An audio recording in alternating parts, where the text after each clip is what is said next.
hi, namaste. Hope you are fine. As you know, always try to connect you with the people who are doing great and inspiring the world. Today we have Chanie Messinger from USA. She is an international educational and motivational speaker. She is also an occupational therapist, and with that, she's also writing a book, Break Breath Breath, which is going to be published soon. Hello, ma'am. How are you?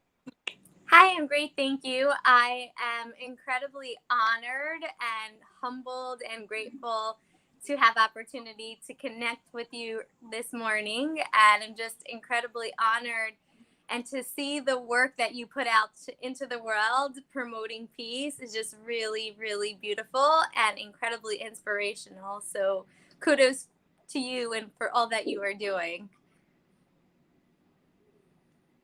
Thank you so much. Really honored to have you. And it's also really matter of great pleasure to talk with you, to have with you. Ma'am, at first we want to know about yourself. You're doing great and you're doing a lot of things actually. So how that is it difficult as you now you are also busy? How that journey started, and is there someone inspired you in childhood, or with the passage of time you get inspiration and started all that things? So a little bit about me. As you've mentioned, I speak locally and internationally. I'm an educator. I teach at university. I'm an adjunct professor. And currently, I'm actually in school for my doctorate. I was telling you prior, just busy working on my defense for my doctoral project. And I work one on one with children and with parents. And thinking back to my childhood and thinking back about who was my inspiration growing up, I've been asked this question quite a few times over the past few years. And off the top of my head, there's no one directly that is coming to mind that I was feeling really incredibly inspired and that I wanted to strive to be or to do. I didn't feel like I really had that growing up. I felt like growing up I was the type of individual that was the good girl and that listened and followed the rules. Whatever parents said, that's what you do. And I would maybe not want to do what they were saying, but I wanted to put on this good girl persona. So I would do what they would say. And then I would kind of be sneaking about it and maybe not do it when they weren't looking. Let's say, for example, something that I was told as a child was girls do not climb trees and you do not climb gates. It's not ladylike and it's not appropriate. And I love climbing, and I was a very physical, active individual. And when they weren't looking, I was climbing trees and climbing gates, just getting that thrill and getting that input. So for me growing up, I grew up with a lot of conditionings and a lot of rules and a lot of things. And like I said, most of the time I was going by it, but inside my mind, inside my head, I was like, oh, this is not something that I'm really feeling. But out of maybe respect or out of my lack of ability to be assertive, I kind of just went with the flow and just kind of did what I was told.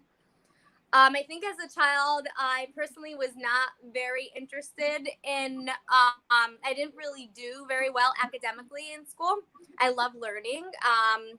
However, just school, and I felt like I was placed inside this box and I didn't appreciate that model. So I didn't really care to study. I didn't really care to learn. I kind of just did my own thing, and at times I kind of got lost within the rumble and I wasn't very successful.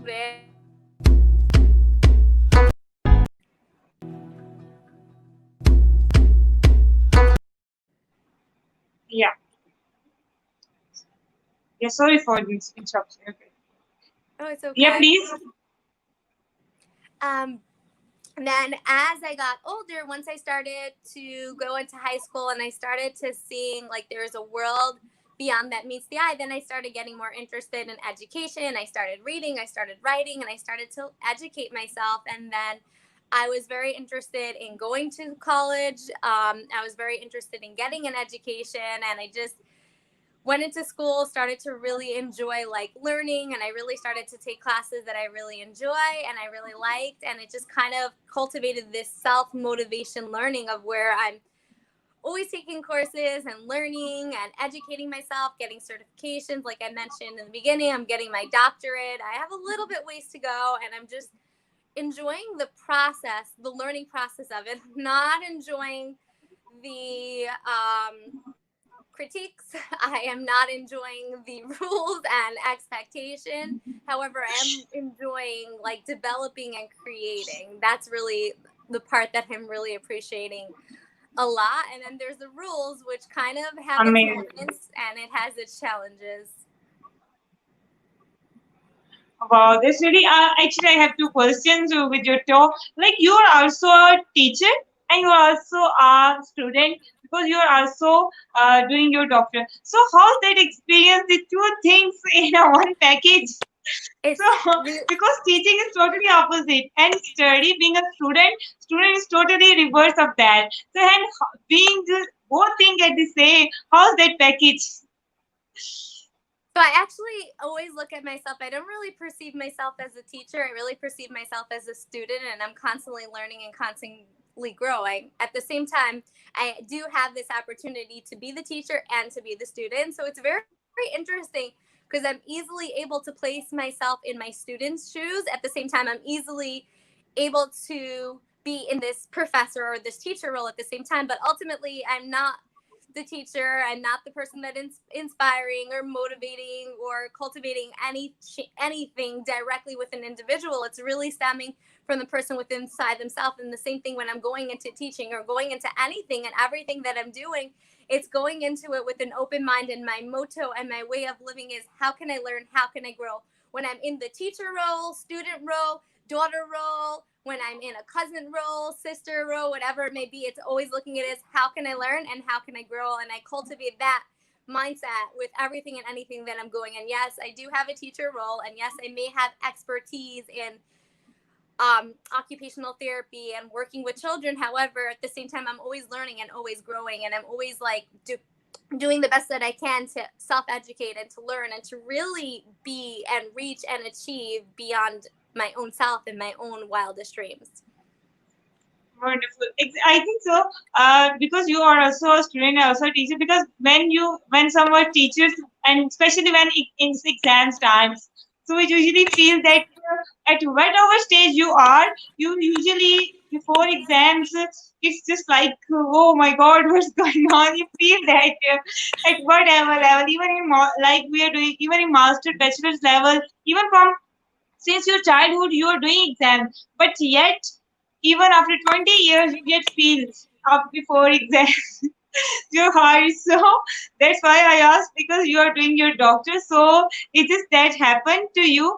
And also, ma'am, I just want to learn from you, as you are also you also teach etiquette to your student. So uh, I just want to get the benefit of your presence, that when we get at the age of 20, so what are the etiquettes, what are the things, qualities, values, what do you think we need to adopt?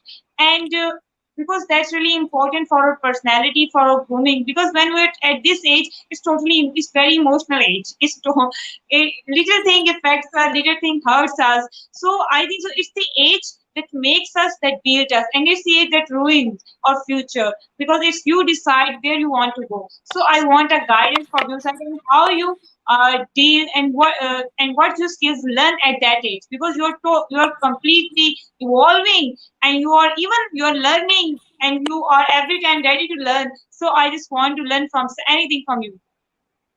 Thank you. So I guess the question is about, let's say for people that are like 20 years old, what can Yeah, they? yeah. So I'm a few years past 20 years old at this point. I'm still in my 20s for now, for the next moments and times, for the next bit. I would say for me personally, in my early 20s, I was in graduate school. And looking back at what I wish I would have known at that point, I was very fixed and very enmeshed in school and my graduate program, and grades were end all be all. Like, to get that A or to get that A minus and to strive and to really achieve that grade. And if I got that A minus or that B plus, I would be in like tears and really sad and really distraught about it, because I was looking at grades as an indication of my self-worth and my self-being. And if I didn't get that grade, or if I didn't get that point of that assignment, or if I didn't achieve what I expected or what I want, I would kind of get really upset and really frustrated and really hurt. And it's the realization now, and especially as I'm completing my doctorate, grades are pretty irrelevant. You need to get the passing grade. You need to get that B, do the best that you can, put in the effort, but put in the effort and put in the time to learning the material, to understanding the material, maybe embodying the material. It's not the grades. It's really about the learning. Whether you get an A or a B, ultimately it's not really relevant. It's really, what are you learning from this information?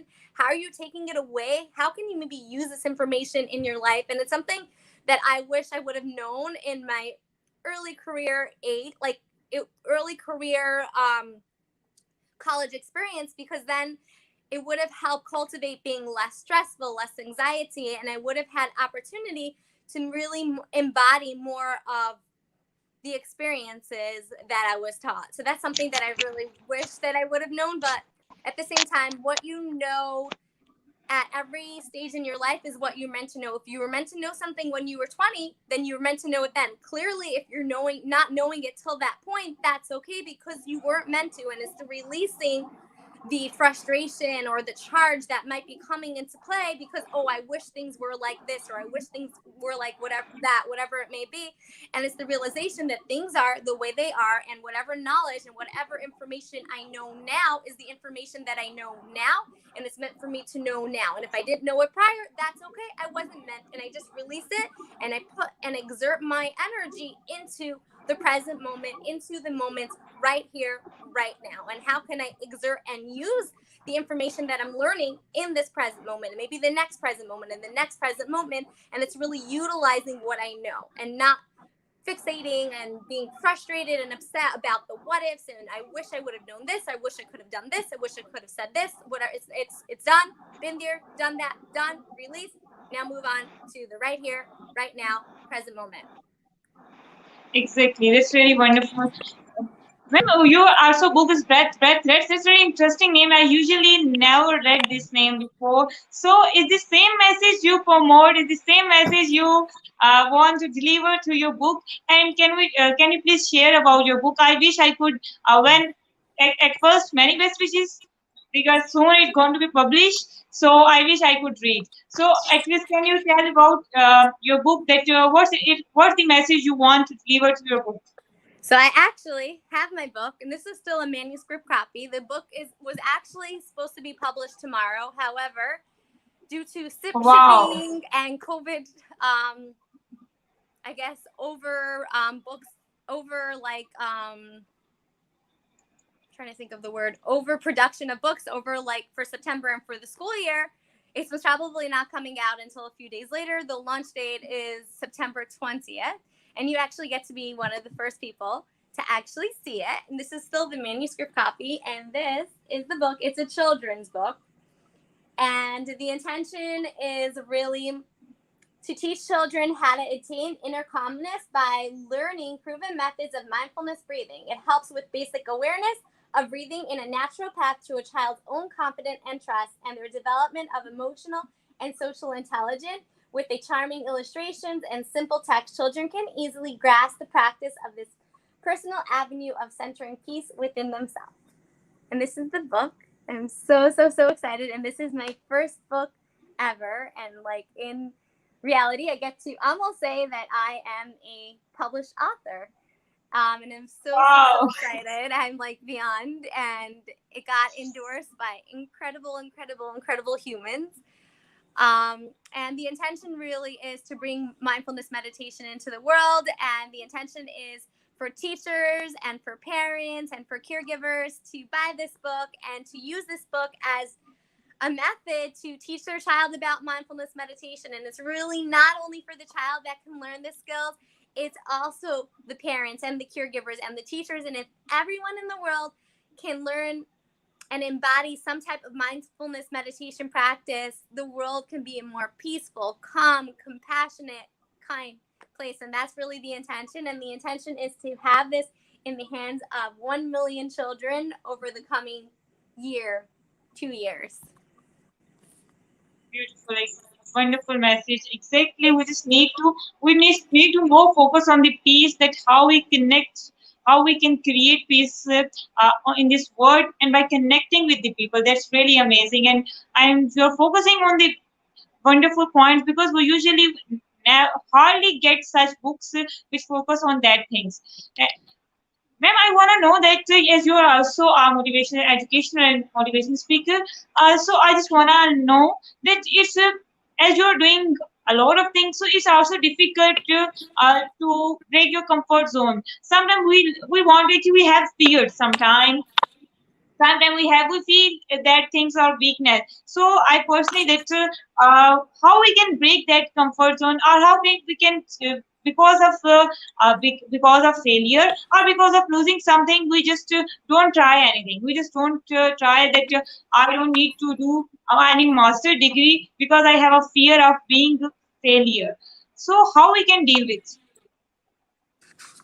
So it's the realization that it seems like you're asking two components and two parts of a question. So it's really how to deal with mistakes and then how to deal with fear of failure.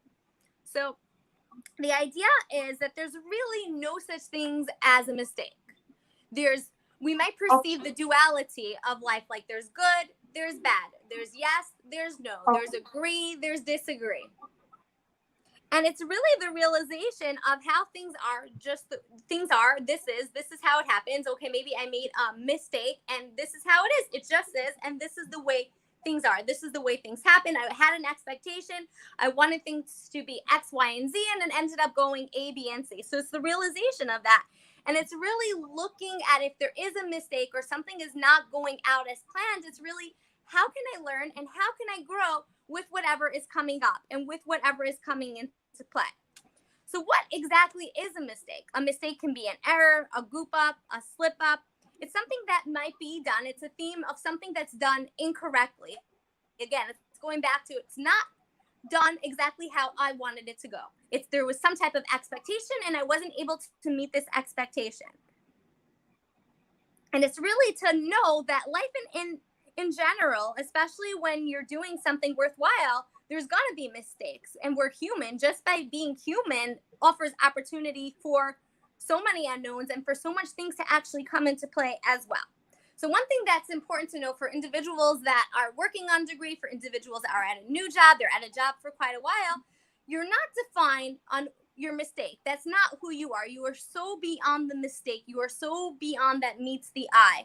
And it's also the realization that no matter what, you are doing the best that you can. You're putting in the effort, you're putting in the time, you're planning to a certain degree, and you are doing the best that you can. And it's, again, going back to learning and growing. How can I use this as opportunity for learning and for growth? So let's say there is a mistake and there are things that happen in life. So it's the accepting what I did and knowing that I did what I did. It happens. I cannot change it. So now, how can I accept it? How can I learn? How can I grow from it? How can I own it? And how can I change potentially in the future so that I'm not repeating and doing the same behavior, the same thing over again? One thing that can help is talking about it. If you're having trickiness dealing with it, talking with someone about it, talking with a friend, a family member, and really not getting fixated and focusing in, oh my gosh, I made the mistake and I can't believe I did it. And if an individual is getting this thought where they're really getting stuck and they're really getting fixated, then that might be opportunity to talk to a professional, because there might be something a little bit deeper that's coming into play. So the idea is that, in summary, that mistakes happen, things happen, and it's really not a mistake per se. I look at it and perceive it as learning and growing. How can I learn? How can I grow? Who can I talk to? Maybe I'm going to develop a skill a little bit better. Maybe I'm going to need to work with a professional. Maybe I am going to regroup and replan. Maybe I'm going to look at myself and see my own expectation. And it's really taking that step back and looking at it, a mistake, as learning and growing. And it's just part of the process, part of the way of being, part of life. And now, Exactly, exactly. Yeah, yeah. going back to the second part of the question is how to deal with fear. And the first on is really facing fear head on, feeling the fear and doing it anyways, acknowledging and labeling, okay, rather than saying I am fear, saying I am fearful, or I'm experiencing the feeling of fear. I'm not embodying that feeling. I'm giving a little bit of leeway and a little bit of a step from that feeling so that I'm able to do whatever it may be. Another thing that's important with fear is making sure to take time out. And what do I mean by taking time out? Doing some type of self-care, whether it's journaling, showering, going for a walk, jogging. Another thing that individuals can also do is taking time in, sitting and maybe meditating, sitting and journaling, really going into oneself and cultivating this self reflection of oneself. Again, going back to how can I learn? How can I grow? What is this fear? What is this trigger? Is it coming from child? If it's coming from childhood, what patterns may be coming into play that might be causing this trigger? And when actually experiencing and feeling the fear, it's breathing into it. I'm breathing in the fear. I'm breathing in calmness, breathing out the fear. Breathing in calmness, breathing out the fear. And it's ultimately giving the fear, letting fear be like your new BFF. And if you're experiencing increased heart rate, increased blood pressure, maybe there's sweatiness, maybe there's thoughts that are racing, it's noticing it, acknowledging, watching it, and giving it TLC, giving it love, and using it as a GPS system. What is this trying to tell me? What is this trying to teach me? And it's almost, I'm not sure if you're familiar with individuals that have these metal detectors that you can like go to the parks and go to the beaches, and it's this little like item, this tool, and you walk around and it like beeps, beeps, beeps, beeps when they pick up on like some gold or some silver. And it's almost the same idea, using the anxiety as this like metal detector. When there's this beeping and this loudness, or there's something sensation in your body, or some type of thoughts that is coming on in your mind, it's using it as an indicator, this GPS. Oh wow, I'm experiencing fear, I'm experiencing anxiety. Let me take that step back, let me pause, let me slow down, let me breathe and see what is going on here, so I can regroup, recover, refocus, reframe, and do whatever might be necessary for me to be able to do. Another thing that can help with fear is cultivating affirmation or positive self-talk. Let's say a self-talk might be, I can't do this, I'm hopeless, I've always get this wrong. Rather than having this a negative self-talk, cultivating some type of affirmation. I can do this, I got this, I'm doing the best that I can, this is a moment in time, this will not kill me, I can do one thing at a time, I got this. Cultivating some type of positive self-talk can also be really beneficial as well. Exactly. And I think so in this way we can deal with both, because a fear of being making mistake is too much. I personally deal with that thing sometime before starting something. So now we can deal with it. Thank you so much. That's really amazing. Thank you so much, ma'am, for your time for this session. It's really a wonderful for sharing your story, for sharing your experiences. That's really amazing. At the end, I want anything you want to say, any message, any advice. I would say that, especially now during COVID, and I know people all over the world, we all have been impacted to different degrees, some more than others, some less than others. And it's the realization that throughout the world that we're all interconnected, we're all united, we're all one. Whether you're coming from a wealthy family, not such a wealthy family, coming from a prestigious family, a known family, it doesn't really matter, because we are all interconnected and we're all united and we all are one. And it's the realization of taking life one step at a time, one moment at a time, and cultivating this message of how can I learn, how can I grow, how can I be of service, what can I do during these moments of time to maybe make the world a little bit more calm, more collective, more inspired. What can I do and how can I be of service? And it's looking at my own skills and my own talents. And if I'm feeling that I'm not having skills or talents, how can I learn and how can I grow? What are resources? What are courses? What are classes? What are mentors? What are YouTube videos or things that I can utilize as opportunity to learn and to grow and to really be of service, first to myself, and then so that I can be of service to others and to be of service to the people in the world as well. Exactly. That's beautiful message. Exactly. And as you focus on I learn, I grow, and their two things are actually interconnected. Learning and growing is also interconnected. When you stop learning, you actually stop growing. So it's really important to learn. It's really important to grow if you want to grow. And especially we have nowadays we have the time to connect with the people who once we imagine try to once we want to try. So this is a really a wonderful time to promote peace, to promote love with all over the world. Thank you so much. It's really honor to have you. It's many best wishes for your work, for your doctor degree. You just gonna rock. And thank you guys for watching. At the end, we always say one thing: be positive, stay positive, and spread positivity. In this way, we can bring positivity around. Take care of yourself and take care of others. Goodbye. Allah Hafiz.